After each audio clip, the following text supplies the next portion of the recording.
नमस्कार, times of Swaraj में आप सबों का स्वागत है और मैं हूं संतोष सिंह। और आज हम टाइम्स ऑफ स्वराज में बात कर रहे हैं कि आखिर संघ और मोदी में हो क्या गया है। पिछले 72 घंटे के दौरान मतलब बिहार सहित अन्य राज्यों में जो बीजेपी का परफॉर्मेंस रहा है, यूपी में जो परफॉर्मेंस रहा और उस परफॉर्मेंस की वजह से बहुमत के आंकड़ों से जो नीचे आई है बीजेपी, उसके बाद अचानक जिस अंदाज में संघ का स्वर बदला है। 2 दिन पहले मोहन भागवत का स्पीच आपने सुना ही होगा।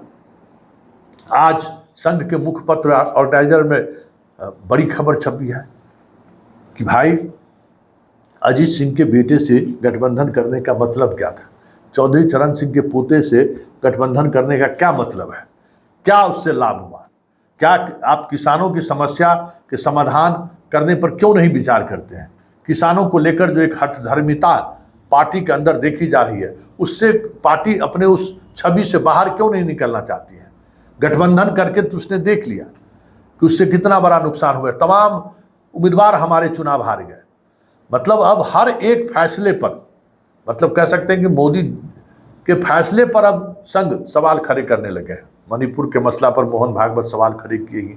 प्रचार अभियान के दौरान जो जिस तरीके की भाषा का इस्तेमाल नरेंद्र मोदी करते रहे, उसकी भी आलोचना अब संघ प्रमुख खुद किए और अब संघ के मुखपत्र पर ये बातें छपनी शुरू हो गई है कि पश्चिमी यूपी में समझौता करने का क्या फल हुआ।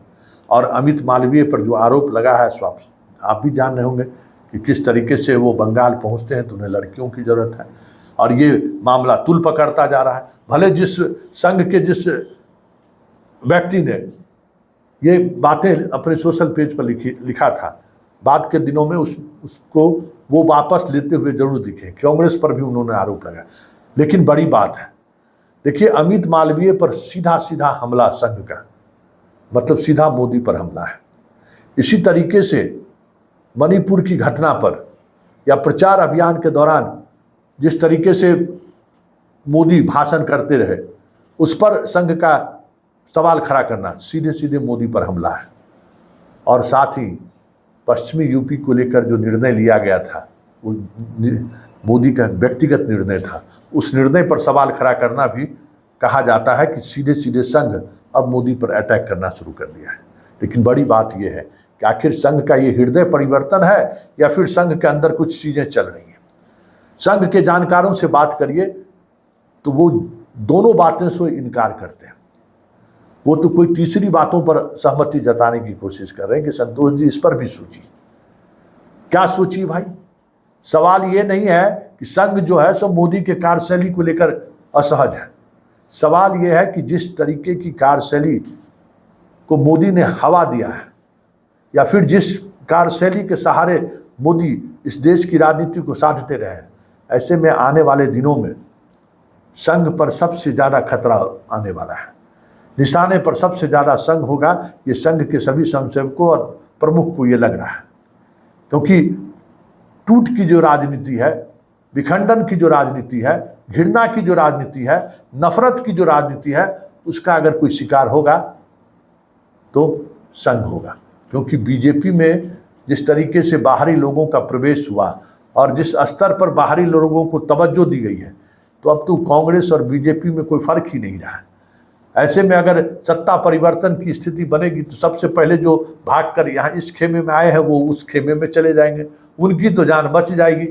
लेकिन संघ जहाँ संघर्ष कर रहा है, संघ जहाँ बीजेपी की वापसी के लिए जीवन मरण का सवाल बना रखा है, अपने कई कार्यकर्ताओं की आहुति जिसने दी है, उसके लिए तो मुश्किल हो रहा है।